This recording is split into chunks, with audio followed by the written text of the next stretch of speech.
2015년 11월 5일 평범한 아침이 끔찍한 날로 변했죠. 브라질 마리아나 근처 푼당댐은 수백만 톤의 광물 폐기물을 가두고 있었어요. 아무도 아래에 숨어있는 조용한 살인자를 의심하지 못했죠. 수년 동안 진행된 재앙이 터지기만을 기다리고 있었던 거예요. 사마르코 단지의 푼당 광미댐은 엄청난 압력을 받고 있었어요. 그리고 치명적인 붕괴가 발생했죠. 댐 벽이 무너져 내렸어요. 4,370만 입방미터의 유독성 진흙이 쏟아져 나왔어요. 하류의 벤투 호드리게스 마을은 통째로 삼켜졌죠. 가족, 집, 삶이 한순간에 사라졌어요. 19명이 목숨을 잃고 그들의 이야기는 진흙 아래에 묻혔죠. 진흙 흐름은 멈추지 않았어요. 도세강을 따라 668km를 질주했죠.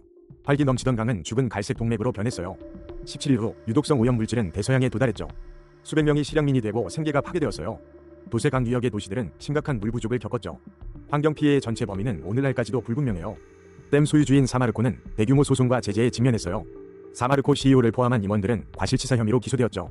공동 소유주인 발레와 BHP 빌리턴도 조사를 받았어요. 마리아나 재앙 자연에 대한 인류의 영향을 극명하게 보여주는 사건이죠. 믿기 힘드시겠지만 미국에 불타는 강이 있었어요. 무려 14번이나 불길에 휩싸였죠. 클리블랜드의 쿠야오가 강은 한때 생명력이 넘쳤어요. 하지만 산업화로 운명이 바뀌었죠. 강은 도시의 성장을 고스란히 겪었어요. 수십 년간 공장 폐기물이 무분별하게 흘러들었고요. 결국 강물은 기름과 화학물질로 뒤덮였어요. 어느 날 작은 불꽃이 모든 것을 바꿔놓았죠. 1969년 6월 22일 강물은 또다시 불타올랐어요. 이번엔 달을 거란 걸 아무도 몰랐죠. 뉴스 보도가 전국을 충격에 빠뜨렸어요. 그 불길은 단순한 화재가 아니었죠. 도시의 부패와 환경 위기를 상징하는 경고등이었어요. 미국인들은 그제야 눈을 뜨기 시작했죠. 이 비극은 미국 환경운동의 불씨가 되었어요. 수십 년 노력 끝에 기적이 일어났어요. 클리블랜드시와 EPA가 강을 되살렸죠. 2019년 쿠야오가 강은 올해의 강으로 선정되었어요. 불타던 강에서 국립수상 트레일까지 변모했죠. 쿠야오가는 회복의 상징으로 다시 태어났어요. 에티오피아의 심장, 달롤은 아무도 발붙일 수 없는 곳이에요. 이곳은 지구에서 가장 극한의 환경을 가지고 있죠. 평화로워 보이는 땅 아래 거대한 불꽃이 숨어 있어요. 화산 활동이 만들어낸 지옥 같은 풍경이 펼쳐져요. 그날 아침 아무도 이곳의 위험을 알지 못했어요. 지구상 가장 강한 산성 용액이 솟아나고 있답니다. 그 산성은 모든 것을 녹여버릴 정도예요. 색색깔 지형은 사실 독성 물질의 경고였죠. 이곳의 물은 지구 생명체가 살 수 없는 환경이에요. 하지만 이 경이로운 광경에 이끌린 사람들이 있었어요. 그들은 이 지옥 같은 땅의 비밀을 풀려했죠. 뜨거운 증기가 계속해서 대지를 뒤덮었어요. 한 걸음 한 걸음이 생명을 위협하는 순간이었죠. 땅은 끊임없이 진동하고 그르렁거리는 소리를 냈어요. 어느 순간 믿을 수 없는 일이 벌어졌어요. 치명적인 유독가스가 순식간에 퍼져나갔죠. 여기서 운명이 갈렸어요. 생과 사의 경계였죠. 달롤은 생명에게 허락되지 않은 땅임을 증명했어요. 우리는 이 붉은 땅의 경고를 기억해야 해요. 지구는 때때로 인간에게 겸손을 가르쳐주죠. 2000년부터 2009년까지 전 세계에서 200개가 넘는 댐이 무너졌어요. 하지만 단 하나의 붕괴가 그 모든 희생을 압도했죠. 1975년 중국 허난성의 반차오 댐은 평화로웠어요. 이 거대한 장벽은 강물을 막아 거대한 호수를 만들었죠. 댐은 위험한 시설이었지만 그날은 아무도 몰랐어요. 며칠 동안 예기치 못한 집중호우가 쏟아지기 시작했거든요. 강물이 불어나 댐 수위가 위험 수준에 도달했어요. 밤이 되자 비는 더욱 거세졌고 주민들은 불안에 떨었죠. 댐 관리자들은 필사적으로 수문 개방을 요청했지만 묵살당했어요. 그들에게 내려진 명령은 버텨라였죠. 자정 무렵 댐 구조물의 균열이 나타나기 시작했어요. 거대한 소음과 함께 콘크리트 갈라지는 소리가 들렸죠. 믿을 수 없는 일이 벌어지고 있었어요. 댐이 무너지고 있었던 거예요. 단 몇 분 만에 엄청난 양의 물이 쏟아져 나왔어요. 수미터 높이의 물벽이 시속 50km로 마을을 덮쳤죠. 잠든 사람들이 깨어나기도 전에 모든 것이 쓸려나갔어요. 이 재앙으로 약 17만 명 사망, 1100만 명이 이재민이 발생했어요. 인류 역사상 최악의 댐 붕괴 사고로 기록되었죠. 이후 댐 안전 규정은 강화되었지만 그 대가는 너무나 컸어요. 우리는 자연의 힘 앞에서 겸손해야 함을 다시 한번 깨달았어요. 1925년 3월 16일 중국 운남성은 평화로웠죠. 그날 오후 예상 못한 비극이 찾아왔습니다. 오후 2시 42분 대지가 크게 흔들리기 시작했어요. 진도 7, 0이 강력한 지진이 다리 지역을 덮쳤습니다. 건물들은 속수무책으로 무너졌고요.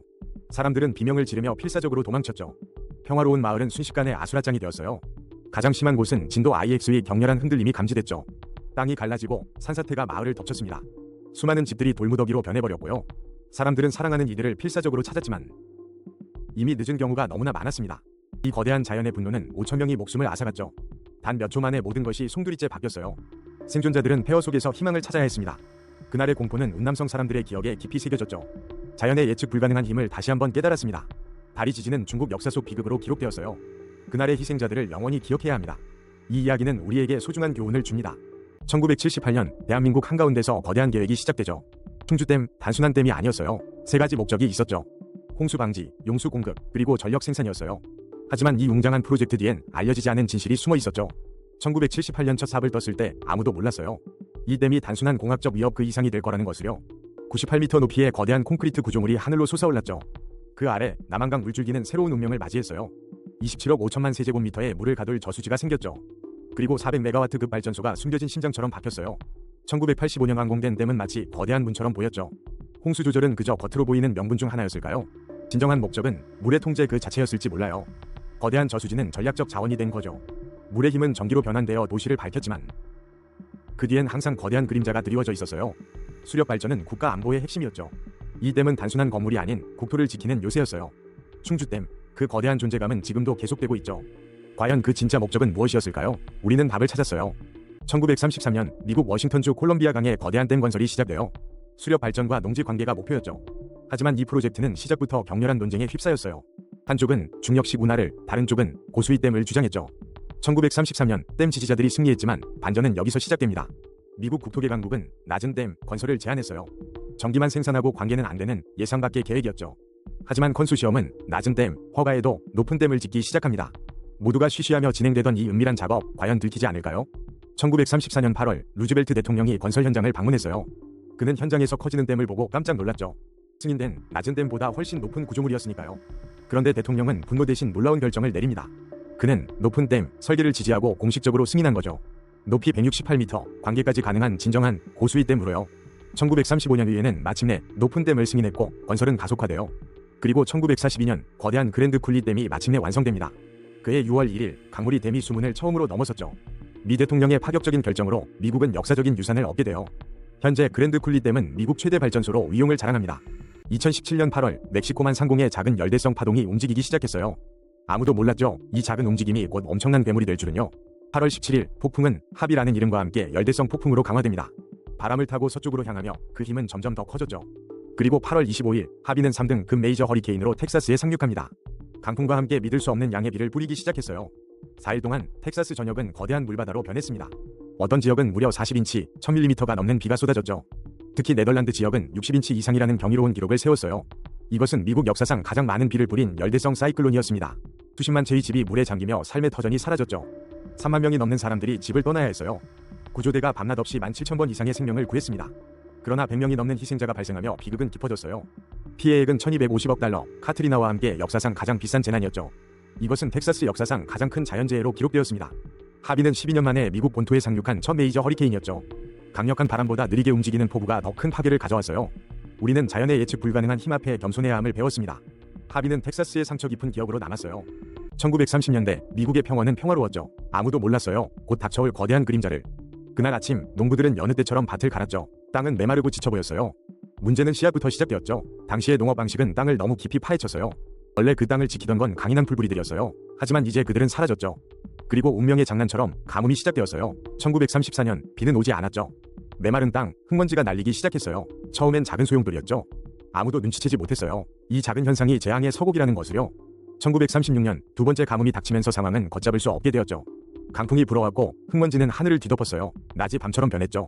농작물은 모두 죽었고 가축들은 숨조차 제대로 쉴 수 없었어요. 믿을 수 없는 일이 벌어져요. 흙먼지가 집안까지 밀려들어왔죠. 사람들은 마스크를 썼지만 미세한 흙먼지는 폐소까지 파고들었어요. 수십만 명이 살던 터전을 버리고 서쪽으로 향했죠. 그들은 오키라고 불렸어요. 더스트볼은 1939에서 1940년까지 이어졌어요. 8년간 고통받은 지역도 있었죠. 이 비극은 농업 불황을 더욱 심화시켰고 수많은 가정을 파괴했어요. 존 스타인백의 소설 분노의 포도가 이 시대를 생생하게 기록했죠. 우디 거스리의 노래들은 이주민들의 아픔을 달래주었어요. 도로시아 랭의 사진 한 장, 이주민 어머니는 이 비극의 상징이 되었죠. 결국 우리는 배웠어요. 땅을 존중해야 한다는 것을요. 더스트볼은 인간과 자연의 상호작용이 얼마나 중요한지 가르쳐준 쓰라린 교훈이죠. 1999년 10월 서부 카리브해에서 평범한 열대 파동이 형성되었죠. 아무도 이 작은 시스템이 플로리다를 강타할 줄은 상상도 못했어요.